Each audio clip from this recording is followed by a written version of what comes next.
Berikutnya juga, mengapa Ganjar Pranowo juga kalah? Nah, kalau Ganjar Pranowo beda lagi kasusnya.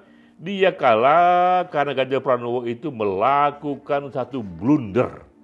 Blunder yang fatal sekali karena ia merubah permainan di tengah pertarungan. Jadi Ganjar ini bisa dikatakan ini adalah kisah tragedi politik elektoral. Mengapa? Karena dia awal-awal di bulan Maret, April, Mei, karena saya lakukan surveinya, Ganjar pernah nomor 1. Bersama Prabowo, mereka hanya saling mengalahkan saja.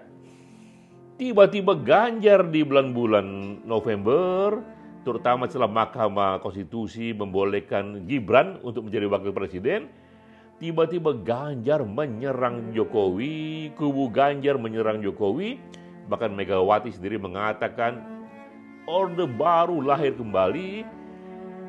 Itulah blunder pertama yang terjadi dan direkod oleh aneka lembaga survei. Ganjar tadinya tinggi sekali, 35%, terus merosot ke angka 27, ke 25, 21. Akhirnya di akhir, ia hanya dapat 16% koma saja. Jadi pada kasus Ganjar, kenapa dia kalah? Penyebabnya adalah blunder yang terjadi di tengah permainan. Pada Anies tadi, kenapa dia kalah? Karena dia tidak didesain untuk menang, tentu saja secara tidak sengaja. Lalu mengapa Prabowo yang menang? Nah, inilah contoh satu kampanye strategi yang mengambil public mood sebagai caranya. Kebetulan memang saya ikut di sini, saya ikut merumuskan strateginya, walau tentu saja itu datang dari Prabowo sendiri, dari instingnya dalam berpolitik. Dia sudah mengikuti Pilpres ini 5 kali, ini yang kelima, sehingga muncul sekali insting politik yang tajam. Saya datang dengan data dan saya katakan, Pak, memang untuk menang ini teruslah terasosiasi kepada Jokowi karena yang sedang populer sekarang ini. Tapi waktu itu di bulan Maret sampai Juni, sampai September, sampai Oktober bahkan, porsi Jokowi ini terbagi antara Prabowo dan Ganjar. Maka strategi kita bikin pelan-pelan pendukung Ganjar ini keluar dari Jokowi, terpisahkan dari Jokowi, sehingga Jokowi semakin dimiliki secara eksklusif oleh Prabowo.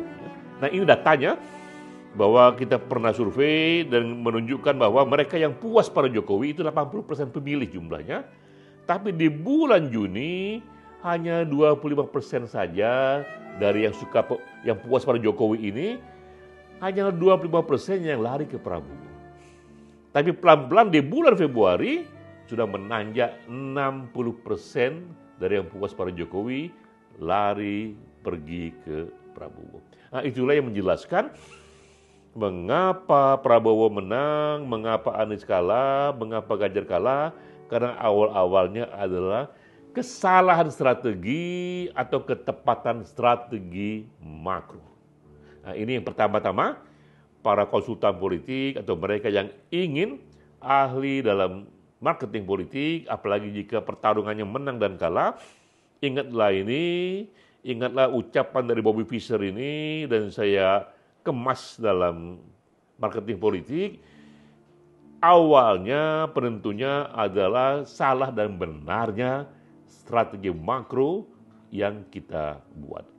Jika strateginya salah, maka semua detail-detail walaupun bagus, tapi jika ada di kesalahan ini, ia pun hanya orang bilang terbuang ke laut saja.